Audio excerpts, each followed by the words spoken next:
For millions, it was a sunny escape, a tropical paradise with 7 hilarious castaways. The theme song is practically etched into the memory of generations, a promise of simple, wholesome fun. But for the actors themselves, life after the island was rarely a laughing matter. It became a journey marked by typecasting, financial trouble, illness, and ultimately, death. One by one, they left us until only a single survivor remained. Today, at 91, Tina Louise, the woman who brought the glamorous movie star Ginger Grant to life, is the sole keeper of the Gilligan's Island flame. Now, she's opening up about the heartbreaking story of a life spent trying to escape the very role that made her a global icon. What really happened behind the scenes that made her turn her back on the show for decades?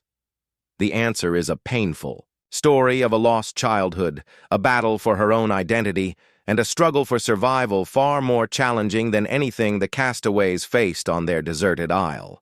The truth is more painful than you might imagine. In 1964, American television was a world of cowboys, cookie-cutter families, and friendly monsters. Into this landscape sailed the SS Minnow on what was supposed to be a 3-hour tour. The idea was simple. 7 wildly different people shipwrecked on an uncharted island. You had the clumsy but kind Gilligan, the hearty skipper, the brilliant professor, the wholesome farm girl Mary Ann, the ridiculously rich Mr. and Mrs. Howell, and, of course, the movie star, Ginger Grant. The show was an immediate hit. At a time of deep national turmoil, with the Kennedy assassination still casting a long shadow and the Vietnam War on the rise, Gilligan's Island was pure, uncomplicated escapism. It was a world with no politics, no violence, and no real stakes beyond wondering if they'd ever get home. Critics absolutely hated it.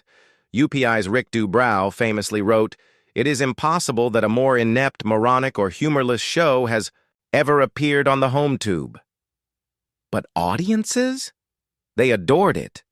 The show only ran for 3 seasons, but thanks to endless reruns, it became a cultural landmark.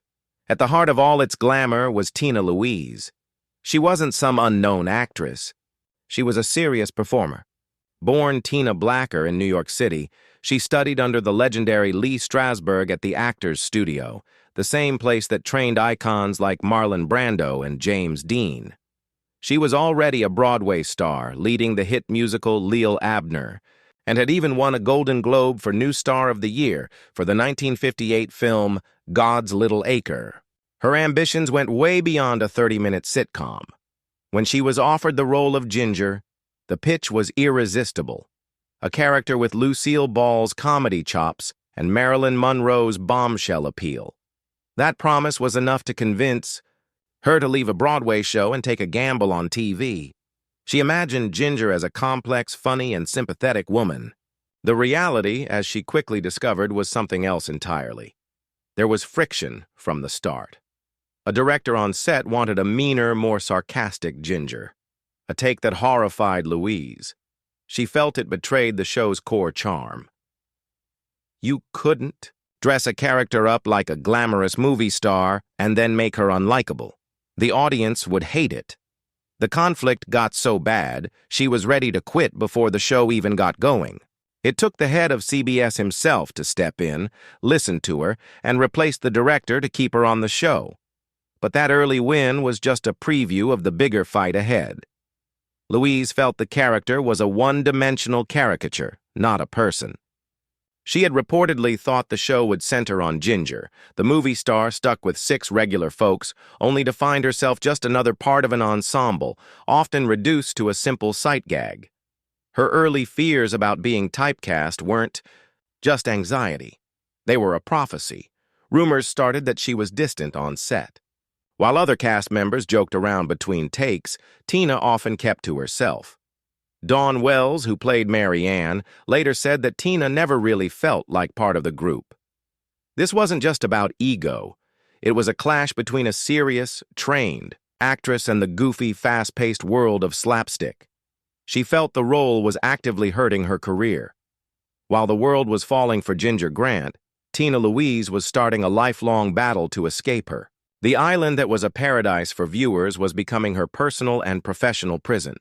She played the part for 3 years, but the resentment was always simmering under the sequins. And when the show was suddenly canceled in 1967, she was ready to leave Ginger behind for good. She just didn't realize that Hollywood and the public would never let her. While Tina Louise's fight was about her artistic identity, she wasn't the only cast member whose life took a complicated or tragic turn. The show's sunny exterior hid the real hardships that would hit its stars in the years to come. One by one, the castaways who brought so much joy to so many would face their own final curtains. The first to pass was the man who played the millionaire, Thurston Howell III. Jim Backus. A veteran actor and the voice of the cartoon icon Mr. Magoo, was one of the most established stars in the cast. He'd even played James Dean's father in Rebel Without a Cause. Like Tina, Backus felt the IAG sting of typecasting, once complaining that producers couldn't see past his cartoon voice. In his later years, he battled Parkinson's disease. The illness slowly limited his work, and his role in the last reunion movie was just a small cameo because of his health. On July 3, 1989, Jim Backus died from complications of pneumonia at age 76. Less than a year later, the island lost its skipper. Alan Hale Jr. was the cheerful, larger-than-life heart of the show. He fully embraced his role as Captain Jonas Grumby, often appearing in character at events. But behind that big laugh, he was fighting a private battle with thymus cancer. He fought hard, but the disease was relentless. Alan Hale Jr. died on January 2, 1990, at 68 years old. True to his character, his ashes were scattered into the Pacific Ocean. The island's high society shrank again the next year with the loss of its matriarch. Natalie Schafer, who played the ditzy Lovey Howell, was a Broadway and film veteran long before the island. She was famously private, so much so that her real age, 90 at the time of her death, shocked even her close friends. She had also secretly survived breast cancer earlier in life. A savvy investor, Schafer became a multi-millionaire through real estate. She passed away from liver cancer on April 10, 1991. In a final act of generosity, she left millions to the Lillian Booth actor's home and was also reported to have left a part of her fortune to her co-star, Dawn Wells. Next was the heart of the show, the little buddy himself. Bob Denver, who brought the sweet but clumsy Gilligan to life, was already a TV star from the many loves of Dobie Gillis. But it was Gilligan that would define him forever. For years, he made appearances in the iconic red shirt and white hat. In 2005, he had heart surgery and was then diagnosed with throat cancer. He died on September 2, 2005, from pneumonia following his cancer treatment at the age of 70. Almost a decade went by before the island lost another castaway, Russell Johnson. The resourceful professor was a World War II veteran who was shot down over the Philippines and earned a Purple Heart. He was a character actor who often played villains before he was cast as the genius Roy Hinckley. Like the others, he struggled with being typecast, finding it hard to land heavy roles anymore. Johnson also faced immense personal tragedy when his son David, a prominent AIDS activist, died from the disease in 1994. Russell Johnson passed away from kidney failure on January 16, 2014, at his home. He was 89, finally, in a loss that felt especially painful for fans. The island's girl next door was gone. Dawn Wells, who played the wholesome Mary Ann Summers, became a cultural icon. The Ginger or Mary Ann debate is a permanent part of pop culture. After the show, she continued acting and wrote a book, but her later years were hit by financial struggles, a sad reminder that the cast received no residuals from the show's endless reruns. A GoFundMe was even set up by friends to help her.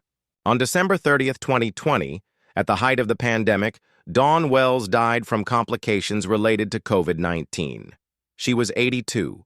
Her death left only one the movie star, the one who always kept her distance.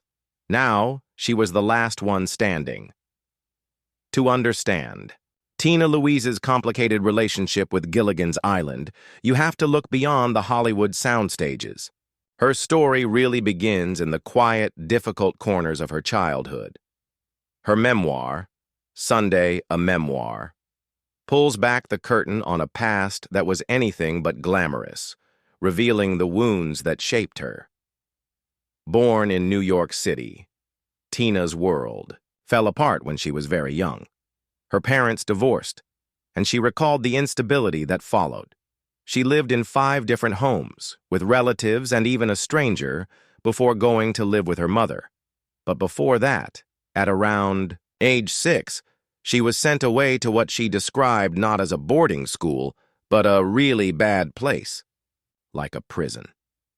The memories she shared are chilling. Spiders crawled on the bathroom ceiling. She described the other girls as a bunch of angry little girls, all feeling abandoned. In one terrifying story, she recalled another girl stabbing her in the wrist with a freshly sharpened pencil out of frustration. It was a physical mark of the emotional pain that defined their lives there. The title of her memoir, Sunday, comes from the one day of the week that offered a tiny bit of hope: visiting day. But for Tina, visits were rare. She learned early on to suppress her feelings, to pretend everything was okay, because talking about the pain wasn't an option. This deep sense of loss and emotional neglect fueled her ambition.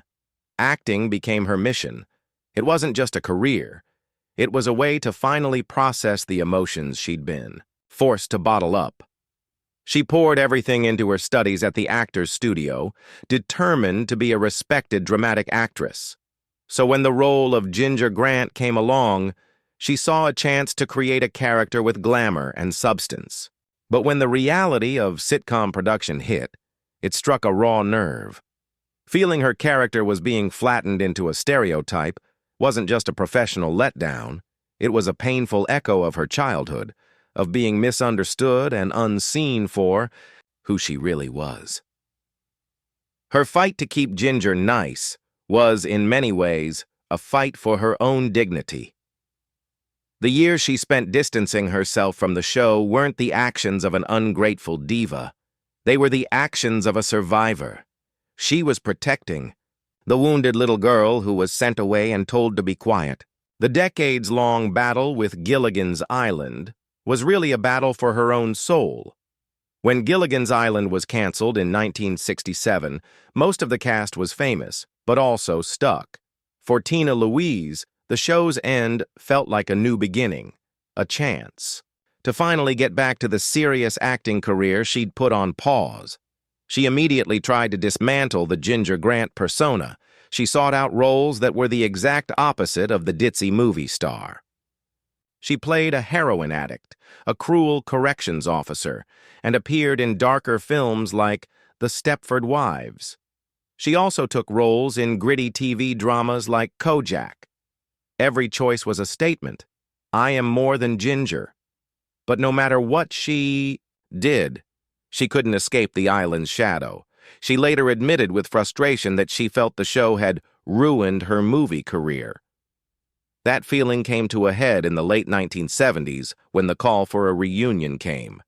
In 1978, CBS made Rescue from Gilligan's Island, a TV movie that brought back almost the whole cast. It was a huge hit, but one person was missing. Tina Louise refused. The role of Ginger was recast. It happened again in 1979 with the Castaways on Gilligan's Island, and a third time in 1981 with the Harlem Globetrotters on Gilligan's Island. Each time, she was invited. Each time, she said no. It wasn't about money. It was personal. For her, the reunions were a step backward, a confirmation of the very typecasting she had fought so hard to escape. To go back would be admitting defeat. She never even watched the reunion specials. While fighting these professional battles, she built a private life away from Hollywood. From 1966 to 1974, She was married to host Les Crane, and together they had a daughter, Caprice Crane, who became her world. After her divorce, she focused on motherhood and a new passion, literacy. She became an advocate for learning, volunteering in New York City public schools to help kids read. It was deeply meaningful work, a world away from the fakeness of Hollywood. Still, the public often saw her as difficult or ungrateful. The Ginger or Mary Ann debate, while fun for fans, often painted Ginger, and by extension, Tina, as the high-maintenance one. For decades, she wasn't just fighting a professional typecast, but a personal one too. She was the survivor, silently navigating a life defined by 3 short years on a fictional island. For decades, Tina Louise kept her distance from Gilligan's Island. But time, loss, and reflection have a way of changing things. In her later years, the woman who spent a lifetime running from Ginger Grant has slowly started to make peace with her. The passing of her fellow castaways seemed to be a turning point. With each loss, that shared, life-changing experience became more precious. When Dawn Wells died in 2020, Tina's response was filled with warmth and sadness. She said, "I will always remember Dawn's kindness to me. We shared in creating a cultural landmark that has continued to bring comfort and smiles to people. I hope that people will remember her the way that I do, always with a smile on her face." Speaking to a reporter, she shut down any talk of a rivalry, saying, "Nothing is more important than family, and she was family." These aren't the words of a bitter woman.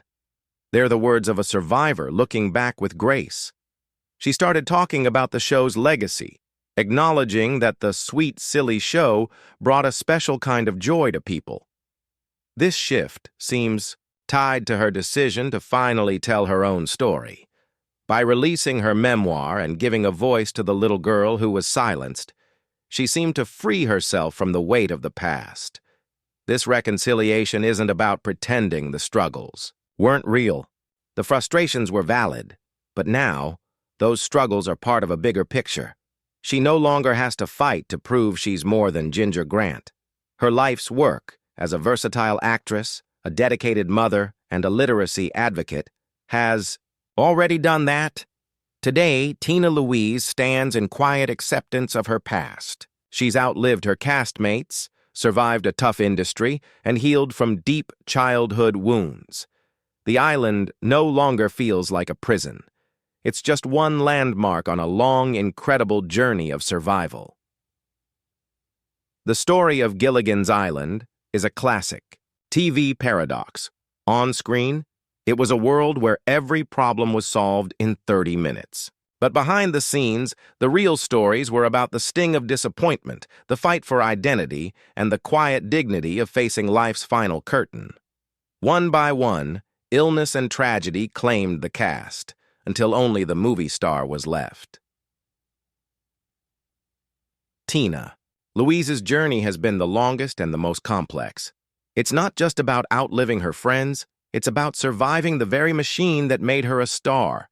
She survived a childhood of loss, the gilded cage of typecasting, and the glare of a public that didn't always understand her. For decades, she built a wall to protect herself.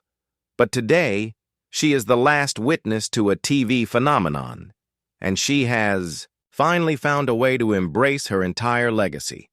Her story is a powerful reminder that behind every icon is a human being with a history and a voice that deserves to be heard. She is more than Ginger, the movie star. She is Tina, the survivor. What do you think? After hearing her story, do you see Tina Louise differently? Let us know in the comments below. And if you enjoyed this look behind a television classic, don't forget to like and subscribe for more.